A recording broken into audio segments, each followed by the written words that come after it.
HarperCollins presents A Family's Heartbreak by Kitty Neale. Read by Annie Aldington. Chapter 1. London, Balham, 1961.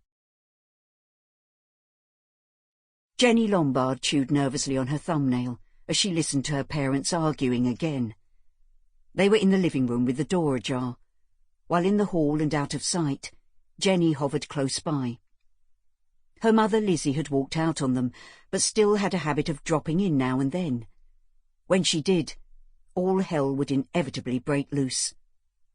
"What have I told you about coming round here if and when the mood takes you?" her father yelled. "They're my kids, Henry, and I've got every right to see 'em," her mother answered defiantly. Jenny was a grown woman of 22, but as she looked through the crack of the door she felt like a child again.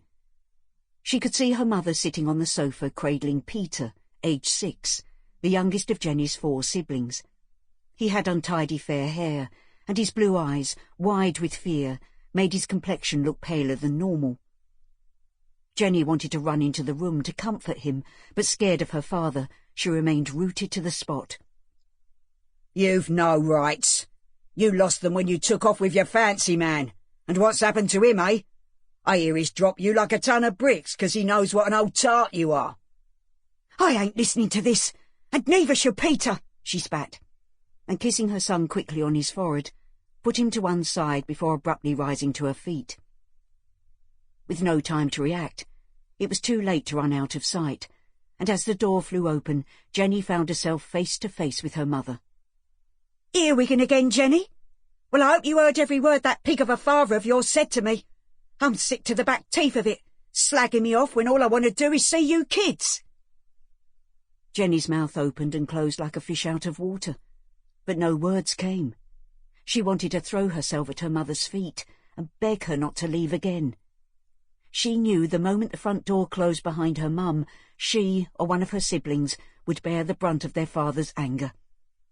"Get out of my way, girl," her mother said, tutting as she brushed Jenny aside to head for the front door.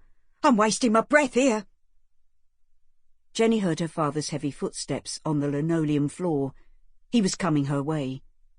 She pressed her bony back against the hallway wall and breathed in, trying to make herself as thin as possible. If she could have, she would have merged into it. She'd once stood in the way when her father was chasing her mother, only to be aggressively shoved to one side. She wouldn't make that mistake again. Wishing she was invisible, Jenny trembled, but thankfully her father dashed past her. Just as her mother opened the street door, he grabbed her by her long blonde hair and yanked her backwards. "Lizzie, get back in here, you bitch, and see to your child," her father ordered harshly. It was only then that Jenny heard Peter wailing, and she rushed from the hallway to comfort her brother, leaving her parents fighting by the front door. Peter's face was screwed up as tears streamed down his cheeks. "It's all right, love. I've got you," Jenny said soothingly, as she scooped him into her arms. She could hear her parents still screeching obscenities at each other, and had no doubt all the curtains in the street would be twitching, while some neighbours would be on their doorsteps. They were used to hearing them fighting.